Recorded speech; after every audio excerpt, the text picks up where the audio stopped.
ninyong lahat. Lisa Marcos, naalala mo? Nagpadala ka sa akin ng video. You sent me written instructions. Anong nakalagay doon sa envelope? DepEd! Anong ginawa ko? Binigay ko sa DepEd! Putak na mo ka!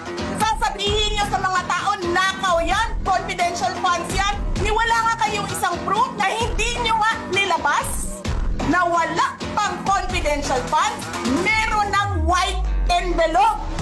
Bongbong Marcos, presidente ka. May speaker ka na involved sa bribery ng Supreme Court justices.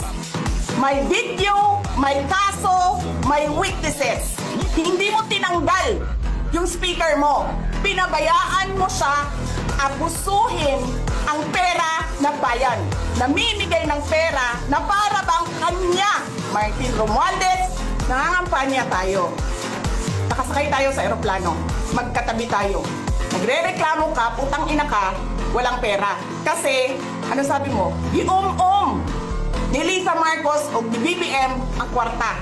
Reklamo ka ng reklamo sa akin. Ano sinabi ko sa'yo?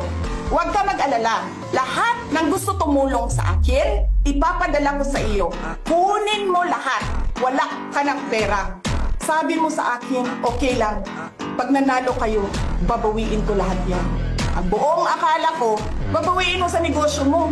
Legitimate businessman ka naman eh. Mina, pagsira sa kalikasan, media, tanggap ka sa Pogo. Pinaalis nyo lahat ng kompetisyon ninyo, naiiwan ang Pogo mo. May nagsasabi pa, tumatanggap ka sa smuggling, sa droga. Tapos kuha ka sa National Treasury. Akin ito, babawiin ko lahat. Masakit sa akin, Martin, hindi yung pagsira ng pangalan ko eh. Ang masakit sa akin, maalis mo man ako sa presidential race, hindi pa rin ikaw ang presidente. Tingina mo. Walang buboto sa'yo. Please lang. Wala. Hindi ka nga dumadaan ng contest eh. Kasi wala kang kalaban sa Tacloban. There is nothing in you except money. Yan lang, Martin. Harapin mo yung katotohanan.